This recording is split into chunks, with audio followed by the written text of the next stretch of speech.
ಆತ್ಮೀಯ H16 news ಅರ್ಥಾತ್ ಸಿದ್ದರಾಮಯ್ಯಗೆ ಸ್ವಾಗತ. ನಾನು ನಿಮ್ಮ ವೈಎಂ ಆಯಿತು ಮಲ್ಲಪ್ಪ ಜ್ಯೋತರಾದ್ಮೇಲೆ ಲಕ್ಷ್ಮೀಬಾಯಿ ಹೆಬ್ಬಾಳ್ಕರ್ ಪಾಪ ಈ ಸಲ ಸಿಗಲಿಲ್ಲ ಸಚಿವಗಿರಿ.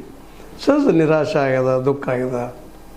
ಅಂಥ ಪ್ರಸಂಗದಲ್ಲ ಇಲ್ಲಿವರೆಗೆ ವಿಶೇಷವಾಗಿ ಅವ್ರ ಮೇಲೆ BJPಗರು ಸಾಕಷ್ಟು ದಾಳಿಯನ್ನು ಮಾಡಿದರು. ಅದರಲ್ಲೂ 5,000 ಕೋಟಿ ಭ್ರಷ್ಟಾಚಾರ ಆರೋಪವನ್ನು ಮೆನ್ನ ಮಾಡ್ತಾಯಿದ್ದಾರೆ. CT ರವಿ ಆಗಿರ್ಬೋದು, ಸಂಜಯ್ ಪಾಟೀಲ್ ಆಗಿರ್ಬೋದು, ಅಭಯ್ ಪಾಟೀಲ್ ಆಗಿರ್ಬೋದು, ಮತ್ತೊಬ್ಬರಾಗಿರ್ಬೋದು, BJPಗರು ಮೆನ್ನ ಮಾಡ್ತಾ ಇರ್ತಾರೆ. 5,000 ಕೋಟಿ ಕೊಡತ್ತಾರಪ್ಪ ಇದು ಅಂತೇಳಿ. ಅದಕ್ಕೆ ಅವ್ರಿಗೆ ಇವತ್ತು ಸಚಿವರಿಗೆ ಸಿಕ್ಕಿಲ್ಲ ಅನ್ನೋ ಮಾತುಗಳನ್ನು ಮಾತಾಡ್ತಾರೆ. ರಾಜಕೀಯದಲ್ಲಿದ್ದಾಗ ಇವೆಲ್ಲ ಟೀಕೆ ಟಿಪ್ಪಣಿ ಇರುವಂಥದ್ದು. ಅದಕ್ಕೆ ಉತ್ತರ ಕೊಡಬೇಕಾದಂಥವರು ಲಕ್ಷ್ಮೀಬಾಯಿ ಹೆಬ್ಬಾಳ್ಕರ್ ಅವರು ಪ್ರಥಮವಾಗಿ ಅವರು ಈ ಸಲ ಓಪನ್ ಚಾಲೆಂಜ್ ಮಾಡ್ತಾ ಇದ್ದಾರೆ. ಬರಪ್ಪ ಸಂಜಯ್ ಪಾಟೀಲ್ ಪ್ರೂವ್ ಮಾಡಿಬಿಡ್ರಿ ಅದನ್ನು. I am ready to prove that. ಇನ್ನು ಟೆಕ್ನಿಕಲ್ ಪ್ರಾಬ್ಲಮ್ ಆಗಿ ಉಳಿದಾವ 5,000 ಕೋಟಿ ತಿನ್ನುವಷ್ಟು ನಾನು ಭ್ರಷ್ಟಗಳೇನು ಅಂತ ಪ್ರಶ್ನೆ ಮಾಡೋಷ್ಟು ಮಟ್ಟಿಗೆ ಬೆಳೆದಿದ್ದಾರೆ. ಅವ್ರು ಎರಡು ಮತ್ತೆ ಕೇಳಬೇಕಲ್ರಿ. ಆರೋಪ ಬಂದಾಗ ಹೇಳಬೇಕು. ಸಂಜಯ್ ಪಾಟೀಲಲ್ಲಿ ಆರೋಪ ಕೇಳಿ, ಆರೋಪ ಬಂದ ತಕ್ಷಣ ತೆಗೆದು ಒಯ್ಯುವಂಥದ್ದು ಪ್ರೂವ್ ಮಾಡುವಂಥ ಕೆಲಸ ಆಗಬೇಕು. ಯಾಕಂದ್ರೆ ರಾಜಕೀಯ ಜೀವನದಲ್ಲಿದ್ದಾಗ ಇಂಥ ಆರೋಪ ಪ್ರತ್ಯಾರೋಪ ಇರ್ಬೋದು. ಇವು ಪ್ರೂವ್ ಮಾಡಲಿಕ್ಕೂ ಯಾರಿಗೂ ಆಗೋದಿಲ್ಲ. ನಾವು ಆರೋಪ ಮಾಡ್ತಿರ್ತೀವಿ, ಮತ್ತೊಬ್ಬ ಆರೋಪ ಮಾಡ್ತಾರೆ ನಮ್ಮ ಬಗ್ಗೆ. ಇಲ್ಲ ಮೊನ್ನೆ ಬಂದು ಸುಮ್ಮನೆ ಹೋಗ್ಯಾರ ಮಕ್ಕಳು ಇದ್ದಾರೆ. ಯಾಕೆ ಈ ಮಾತನ್ನು ಹೇಳ್ತಾ ಇದ್ದೀನಪ್ಪ ಅಂತಂದ್ರೆ ಈ ಸಂದರ್ಭದಲ್ಲಿ ಆರೋಪಕ್ಕಾಗಿ ಆರೋಪ ಮಾಡುವಂಥ ಭಾಳಷ್ಟು ನಡೀತಾವೆ. ಗಾಂಧೀಜಿಯವ್ರಿಗೆ ಆರೋಪ ಮಾಡ್ತಾರಿಲ್ಲ, ನೆಹರುಗಂತೂ ಸಾಮಾನ್ಯವಾಗಿ ಪಾಪ ಎಲ್ಲ BJPಗರು ಆರೋಪ ಮಾಡೇ ಮಾಡ್ತಾರೆ, RSSಗೆ ಆರೋಪ ಮಾಡೇ ಮಾಡ್ತಾರೆ. ಆರೋಪ ಅದೇ ಕಾಲಕ್ಕೆ ಕಾಂಗ್ರೆಸ್ಸಿಗರು RSS ಮೇಲೆ ಆರೋಪ ಮಾಡ್ತಾರೆ. ಆದರೆ ಇವರು ಆರೋಪ ಮಾಡೋದೆಲ್ಲ ಸುಳ್ಳಂತೂ ಅಲ್ಲ, ಖರೆ ಅಂತಲ್ಲ. ಸುಳ್ಳಂತೂ ಅನ್ಲಿಕ್ಕೆ ಸಾಧ್ಯನೇ ಇಲ್ಲ. ಯಾಕಂದ್ರೆ ಇವತ್ತಿನ ಇವರ ಬದುಕು ಶೈಲಿ, ಇವರ ಪ್ರತಿಯೊಂದು ಬಗ್ಗೆ ಇವತ್ತು ನೋಡಿ. ಇವತ್ತು ಲಕ್ಷ್ಮೀಬಾಯಿ ಹೆಬ್ಬಾಳ್ಕರ್ ಅವರು ಈ ಹಿಂದೆ ಏನಿದ್ರು ಎಲ್ಲರಿಗೂ ಗೊತ್ತಿದ್ದ ವಿಷಯ ಇದೆ.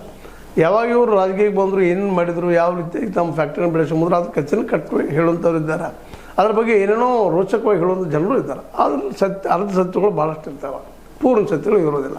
ಈಗ 5,000 ಕೋಟಿ ರೂಪಾಯಿದ್ದು ಏನು ಆರೋಪ ಮಾಡಿದಾರ, ಆ ಆರೋಪಕ್ಕೆ ಈ ಸಂಜಯ್ ಪಾಟೀಲರು ಮಾಡಿದಾಗ ಇವತ್ತು ಪ್ರೂವ್ ಮಾಡಬರಪ್ಪ ಅದನ್ನು ಅಂತ ಹೇಳ್ತಾ ಇದ್ದಾರೆ. ಯಾಕಂದ್ರೆ ಎರಡು ಸಲ ನೀವು ಶಾಸಕರಾಗಿದ್ದರು ಸಹಿತ ಸಂಜಯ್ ಪಾಟೀಲ್ ನೀವು ಏನು ಮಾಡಿರಿ ಇಲ್ಲಿ ಜನಕ್ಕೆ ಅಂತ ಪ್ರಶ್ನೆ ಮಾಡ್ತಾ ಇದ್ದಾರೆ. ಅಂದ್ರೆ ಇವತ್ತು ಅನಿವಾರ್ಯ ಆಗ್ಯದ ಲಕ್ಷ್ಮೀಬಾಯಿ ಹೆಬ್ಬಾಳ್ಕರ್ ಅವ್ರಿಗೆ. ಯಾಕಂದ್ರೆ ಮೋಸ್ಟ್ಲಿ ಇನ್ನು ಅವ್ರನ್ನ ಸಚಿವಗಿರಿಗೆ ತೊಗೊಳ್ಲಿಕ್ಕಿಲ್ಲ ಅನ್ನೋಂಥ ಮಾತುಗಳಿದ್ದಾವೆ. ಕಾರಣದ DK ಅವರು ತನ್ನದೇ ಅಂತ ಲಿಮಿಟೇಷನ್ಸ್ ಇದ್ದಾವೆ. ಯಾಕಂದರೆ ಇವತ್ತು ಜಿಲ್ಲೆಯಲ್ಲಿ ಅವರ ಎದುರಾಳಿಯಾಗಿ ಸತೀಶ್ ಜಾರಕಿಹೊಳಿ ಅವರು ಅಥವಾ ಜಾರಕಿಹೊಳಿ ಕುಟುಂಬ ಇವತ್ತು ರೆಡಿ ಅದ. ದೋಸ್ತಿ ಇರ್ಬೋದು, ಇಲ್ಲ ಅಂತಲ್ಲ, ಅನಿವಾರ್ಯತೆ, ಸಮಯದ ಅನಿವಾರ್ಯತೆಯಿಂದ ಜಾರಕಿಹೊಳಿ ಮತ್ತು DK ಅವ್ರ ಮಧ್ಯದಲ್ಲಿ ದೋಸ್ತಿ ಎದ್ದು ಕಾಣ್ತಾ ಇದೆ. ಅದು ಏನೇನು ಕಾರಣಕ್ಕಾಗಿರ್ಬೋದು, ಹಿಂದಾಗ್ಯದ, ಇವತ್ತು ಕಾಣ್ತದ. ಬಟ್ ಇದು ಮುಂದುವರಿತಿದೆ ಅಂತಲ್ಲ. ಯಾಕಂದ್ರೆ ಸ್ವತಃ ಸತೀಶ್ ಅವರು ಸಾಕಷ್ಟು ಸಲ ಹೇಳ್ತಾರೆ, ಅದೇ ಕಾಲಕ್ಕೆ DK ಅವರು ಹೇಳ್ತಾರೆ, ಯಾರು ಯಾರಿಗೆ ಶತ್ರುನೂ ಅಲ್ಲ ಮಿತ್ರನೂ ಅಲ್ಲ ರಾಜಕಾರಣದಲ್ಲಿ ಅನ್ನುವಂಥ ಮಾತನ್ನು ಈ ದಿಶೆಯಲ್ಲೇ ಇವತ್ತು ಏನಪ್ಪ ಅಂತಂದ್ರೆ ರಾಜಕೀಯ ಅನಿವಾರ್ಯತೆಯಿಂದ. ಯಾಕಂದ್ರೆ DK ಅವರು CM ಆಗಿದ್ದಾರೆ. ಇವತ್ತು ತಾವು CM ಇದ್ದಾಗ ತಾವ ಲಕ್ಷ್ಮೀಬಾಯಿ ಹೆಬ್ಬಾಳ್ಕರ್ನ ಅವರನ್ನು ಮಂತ್ರಿಗಿರಿಗೆ ತೊಗೊಂಡ್ರು, ಮತ್ತೆ ಅವ್ರಿಗೆ ತೊಗೊಂಡ್ರು, ಆರೋಪಗಳು ಹೆಚ್ಚಾಗ್ತಾವೆ ಅನ್ನುವಂಥದ್ದು ಏನೋ ಆತಂಕ ಇರ್ಬೋದು ಅವರಲ್ಲಿ. ಯಾಕಂದ್ರೆ ಹಿಂದೆ ಸಿದ್ದರಾಮಯ್ಯನವರು ಇದ್ದರು. ಸಿದ್ದರಾಮಯ್ಯವ್ರಿಗೆ ಸಹಜವಾಗಿ ತೊಗೊಳ್ರಿ ಲಕ್ಷ್ಮೀಬಾಯಿ ಹೆಬ್ಬಾಳ್ಕರ್ನ ಅಂತ ಹೇಳುವಂಥ ಒಂದು ಮಾನಸಿಕ ನೈತಿಕ ಸ್ಥೈರ್ಯ ಇತ್ತು. ಇವತ್ತು ತಾವ ಸತ್ತದ್ದು. ಯಾಕಂದ್ರೆ ಜಿಲ್ಲೆಯಲ್ಲಿ 4-5 ಜನ ಯೋಗ್ಯತೆ ಉಳ್ಳವರಿದ್ದಾರೆ, ಮಿನಿಸ್ಟ್ರ್ ಆಗೋದಲ್ಲ. ಈಗಂತೂ ಸತೀಶ್ ಅವರಂತೆ ಆಗಿದ್ದಾರೆ. ಅದ್ರ ಜೊತೆಗೆ ನಮ್ಮ ಲಕ್ಷ್ಮಣ ಸವದಿ ಅವರಾದರು, ಇನ್ನೊಬ್ಬರು ಪಟ್ಟಣ್ ಅವರಿದ್ದಾರೆ, ಅಶೋಕ್ ಪಟ್ಟಣ ಅವರು, ಕೌಜಲಿ ಅವರಿದ್ದಾರೆ. ಇವರೆಲ್ಲರೂ ಮಿನಿಸ್ಟ್ರ್ ಆಗೋದು ಯೋಗ್ಯತೆ ಉಳ್ಳಂಥವ್ರನ್ನಾರು ಇದರಲ್ಲಿ ಯಾರೂ ಕಡಿಮೆ ಇಲ್ಲ. ಲಕ್ಷ್ಮೀಬಾಯಿ ಹೆಬ್ಬಾಳ್ಕರ್ ಅವರು ಮಹಿಳಾ ಕೋಟದಲ್ಲಿ ಅವರು ಆಯ್ಕೆ ಆಗಿರ್ಬೋದು. ಈಗ 3 ವರ್ಷ ಮಾಡಿದ್ದಾರೆ, ಈಗ ಮತ್ತೆ ಮಾಡ್ಬೇಕಂತಿಲ್ಲ, ಪ್ರಶ್ನೆ ಮಾಡ್ತಾರೆ ಇವತ್ತು ಸಹಜವಾಗಿ. ಆ ಎಲ್ಲ ನೆರಗಟ್ಟಿನಲ್ಲೇ ಮೋಸ್ಟ್ ಪ್ರಾಬಬ್ಲಿ DK ಅವರು ಅವ್ರಿಗೆ ಅವಕಾಶ ಕೊಟ್ಟಿಲ್ಲ, ಬೇರೆ ಹೆಣ್ಮಕ್ಳಿಗೆ ಕೊಡಬೇಕು ಅಂತೇಳಿ. ಅದು ಹೇಳಿಲ್ಲ ನಿಮಗೆ. ಇನ್ನೊಬ್ರಿಗೆ ಹೇಳೋದು ಭಾಳ ಸ್ವಲ್ಪ, ನಮ್ಮ ಮನುಷ್ಯರಿಗೆ ತೊಗೊಳ್ರಿ ಅಂತೇಳಿ. ಆದರೆ ಸ್ವತಃ ನಮಗೆ ಬಂದಾಗ ಅದನ್ನು ಕಾಯ್ಕೋಬೇಕಾಗ್ತದೆ. ಆ ದಿಶೆಯಲ್ಲೇ ಅವ್ರಿಗೆ ಇನ್ನುಳಿದು ರಾಜಕೀಯ ಮತ್ತೇನೋ ಸವಲತ್ತುಗಳನ್ನ ಮತ್ತೇನೋ ಸಹಾಯ ಮಾಡ್ಬೋದು. ಬಟ್ ಮಿನಿಸ್ಟ್ರಿಗೆ ಕೊಡೋದಕ್ಕೆ ಬಂದಾಗ ಇವೆಲ್ಲ ತೊಂದರೆಗಳು ಬರ್ತಾವೆ ಅನ್ನೋದು ಸಾಮಾನ್ಯವಾಗಿ ಎಲ್ಲರಿಗೂ ಗೊತ್ತಾಗುವಂಥ ವಿಷಯ. ಅದರಲ್ಲೂ ಈಗಂತೂ ಬಹಳ ಜೋರ್ದಾರಾಗಿ ನಿಮಗೆ ಗೊತ್ತ, ನಾವು ನೋಡ್ತಾ ಇದ್ದೀವಿ. ಅಶೋಕ್ ಪಟ್ಟಣ್ ಅವರಂತೂ ಯಾಕಂದರೆ ವಯಸ್ಸು ಆಗ್ಯದ, ನಮ್ಮ ಸಿದ್ದರಾಮಯ್ಯ ಜೊತೆಗಾರರು ಸದಾ ಅವ್ರನ್ನ ತೊಗೊಳ್ಳಾರ್ದಕ್ಕೆ ಇವತ್ತು ಟೀಕೆಗಳದಾವೆ. ಇಲ್ಲ ಸಿದ್ದರಾಮಯ್ಯ ಜೊತೆಗೆ ಇದ್ದಕ್ಕಾಗಿ ತೊಗೊಂಡಿಲ್ಲ ಅನ್ನೋಂಥ ವಾದಗಳು ಮಾಡ್ತಾಯಿದ್ದಾರೆ.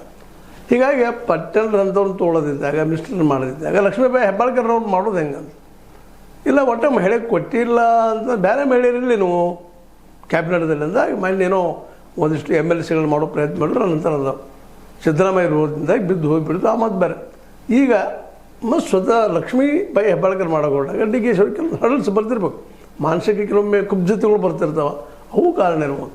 ಯಾಕಂದ್ರೆ ಟೀಕಾ ಮಾಡೋರು ತಾವು ಮಾಡೋದಿಲ್ಲ, ಅವರು ಪ್ರಬಲ ವೈರಿಗಳು ಮತ್ತೊಬ್ಬರಿಂದ ಮಾಡಿಸ್ತಾ ಇರ್ತಾರೆ.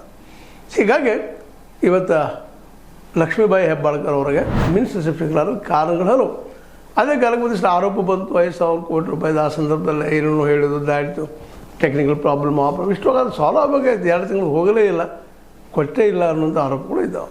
ಅಂದಾಗ ಇದ್ರದ್ದು ಏನು ಅನ್ನೋದು ಇನ್ನಷ್ಟು ಬಿಡಿಸಿ ಜನರ ಮುಂದಿಟ್ಟರೆ ಮುಗಿದೋಗಿಬಿಡ್ತದೆ ಲಕ್ಷ್ಮೀಬಾಯಿ ಹೆಬ್ಬಾಳ್ಕರ್ ಅವರು. ಯಾಕಂದ್ರೆ ಲಕ್ಷ್ಮೀಬಾಯಿ ಹೆಬ್ಬಾಳ್ಕರ್ ಅವರು ಇವತ್ತು ನೋಡ್ರಿ ಒಂದಂತೂ ಎಲ್ಲರಿಗೂ ಅನ್ವಯ ಆಗುವಂಥದ್ದನ್ನು ಭಾಳ ಸಲ ಹೇಳ್ತೀನಿ ಈ ಮಾತನ್ನು.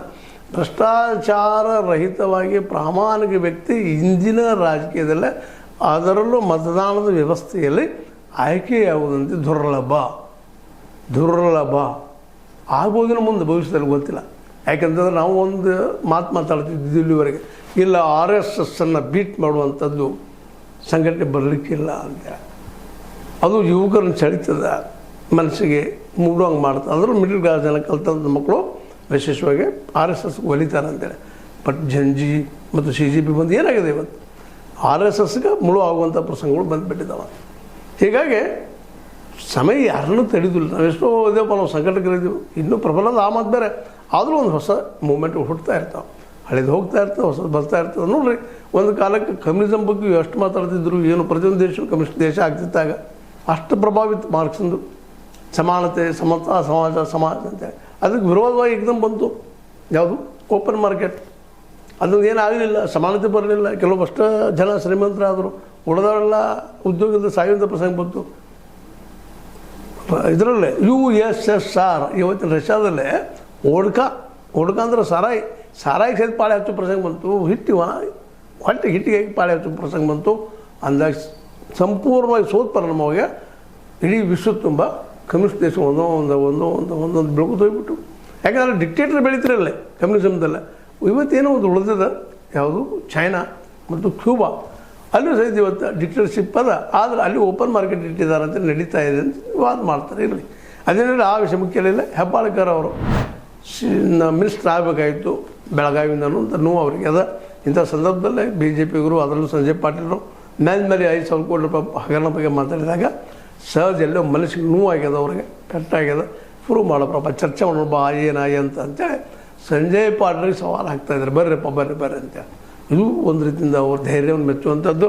ಪುರುಷ ಪ್ರಧಾನ ವ್ಯವಸ್ಥೆಯಲ್ಲೇ ಒಬ್ಬ ಹೆಣ್ಣು ಮಗಳು ತೊಳಿತಳ್ಳಿ ಬನ್ನಿರಪ್ಪ ನಾವು ತಗೊಳ್ತಾ ಅಂತ ಹೇಳ್ತಾ ಇರೋದು ಭಾಳ ಗಮನಿಸಬೇಕಾಗಿತ್ತು. ಆದರೆ ಇನ್ನೊಂದು ಏನಾಗಿಬಿಟ್ಟಿದಪ್ಪ ಅಂತಂದ್ರೆ ಮೋಸ್ಟ್ಲಿ ಈ ಒಂದು ಸಂದರ್ಭದಲ್ಲೇ ಒಂದು ಹೇಳಲೇಬೇಕಾಗ್ತದೆ. ಲಕ್ಷ್ಮೀಬಾಯಿ ಹೆಬ್ಬಾಳ್ಕರ್ ಅವರು ಜಾರಕಿಹೊಳಿ ಜೊತೆ ಸ್ನೇಹ ಮಾಡಿದ್ದೀನಿ ತಪ್ಪಲ್ಲ, ಆದರೆ ಅತಿ ಒಂದು ಸ್ನೇಹ ಮಾಡಿದಾರ ಅನ್ನುವಂಥ ಮಾತುಗಳು ಅವರ ಬೆಂಬಲಿಗರಲ್ಲಿ ಕಂಡು ಬರ್ತಾ ಇದೆ. ಭಾಳ ಜನ ಅವ್ರ ಬೆಂಬಲಿಗರು ಇಲ್ಲರಿ ಯಾಕೋ ಅತಿ ಸಮೀಪ ಹೋದರು, ಅದು ಕಾರಣ ಇರ್ಬೋದು DK ಶಿ ಅವರು ದೂರ ಇಡೋದಕ್ಕೆ ಇವರನ್ನು ಅನ್ನುವಂಥ ಮಾತು. ಯಾಕಂದ್ರೆ ಹೆಬ್ಬಾಳ್ಕರ್ ಅವ್ರನ್ನ ಯಾವುದೋ ಮನದ ಮೂಲೆಯಲ್ಲಿ DK ಶಿ ಅವ್ರಿಗೆ ಜಾರಕಿಹೊಳಿ ಅವ್ರಿಗೆ ಪ್ರತಿಸ್ಪರ್ಧಿಯಾಗಿ ಅಲ್ಲಿ ಹಾಕಿದ್ರು ಅನ್ನುವಂಥ ಮಾತುಗಳಿದ್ದಾವೆ. ಆದರೆ ಇವತ್ತು ಅದು ಯಾಕೋ ಇವರು ಅಷ್ಟು ಪ್ರಬಲ ಸ್ಪರ್ಧೆ ನೀಡಲಿಲ್ಲ ಅನ್ನೋ ಕಾರಣ ಇರ್ಬೋದು. ಜೊತೆಗೆ ಲಕ್ಷ್ಮಣ್ ನಮ್ಮ ಸೌದಿಯವರಿಗೆ ಮಿನಿಸ್ಟರ್ ಮಾಡ್ತಾನೆ ಮಾತು ಕೊಟ್ಟಿದ್ದು ಆಗಿರ್ಬೋದು. ಮತ್ತು ಇನ್ನೊಂದು ರಾಜಕೀಯದಲ್ಲಿ ಬೆಳಗಾವಿ ಜಿಲ್ಲೆಯಲ್ಲಿ ಒಂದು ಪ್ರಬಲವಾದಂಥ ಶಕ್ತಿ ಮೂಡಿಸಬೇಕಾಗಿತ್ತು ಜಾರಕಿಹೊಳಿ ಸಮಾನವಾಗಿ, ಅದಕ್ಕೆ ಅವ್ರಿಗೆ ಮಾಡಿರ್ಬೋದು. ಆದರೆ ಆ ಮಟ್ಟಕ್ಕೆ ನಮ್ಮ ಪಟ್ಟಣವರು, ಆ ಮಟ್ಟಕ್ಕೆ ನಮ್ಮ ಲಕ್ಷ್ಮೀಬಾಯಿ ಹೆಬ್ಬಾಳ್ಕರ್ ಅವರು ನಿಲ್ತಾರ ಅಂತ ಮೋಸ್ಟ್ಲಿ DK ಶಿ ಅವರು ಎನಿಸಿರಲಿಕ್ಕಿಲ್ಲ. ಅದ್ರ ಜೊತೆಗೆ ಸಿದ್ದರಾಮಯ್ಯರ ಬೆಂಬಲಗಳನ್ನ ಆದಷ್ಟು ಬದಿಗೆ ಸರಿಸಬೇಕು ಅನ್ನೋದು ಮಾತು ಇರ್ಬೋದು. ಹೀಗಾಗಿ ಪಟ್ಟಣವ್ರಿಗೆ ಲಕ್ಷ್ಮೀಬಾಯಿ ಹೆಬ್ಬಾಳ್ಕರ್ ಅವರಿಗೆ ಮೋಸ್ಟ್ಲಿ ಸಚಿವರಿಗೆ ತಪ್ಪಿರ್ಬೋದು. ಇದು ನಮ್ಮ ಅಂದಾಜು, ಸರಿನೂ ಇರ್ಬೋದು, ತಪ್ಪು ಇರ್ಬೋದು, ಯಾರಿಗೂ ಗೊತ್ತು. ಅದನ್ನು ಸಮೀಪದಾಗಿಂದ ನಾಳೆ ಗೊತ್ತಾಗುವಂಥ ವಿಷಯ ಅಂತ ಹೇಳ್ತಾ, ಇದು ನಿಮ್ಗೆ ಲೈಕ್ ಆಗಿರ್ಬೋದು. ಲೈಕ್ ಮಾಡಿ, ಶೇರ್ ಮಾಡಿ, ಕಮೆಂಟ್ ಮಾಡಿ, ಜೊತೆ ಸಬ್ಸ್ಕ್ರೈಬ್ ನಿಲ್ಲಿಸ್ಬಾರ್ದು. H16 ನ್ಯೂಸ್ ಅರ್ಥ ಸೀತಾರಾಮದು ಸತ್ಯದ ಕೈಗಳಲ್ಲಿ ವಂದನೆಗಳು. ಆತ್ಮೀಯ ಸಾರ್ವಜನಿಕರಲ್ಲಿ H16 ಅರ್ಥಾತ್ ಸೀತಾರಾಮದಿಂದ ಒಂದು ಮನವಿ.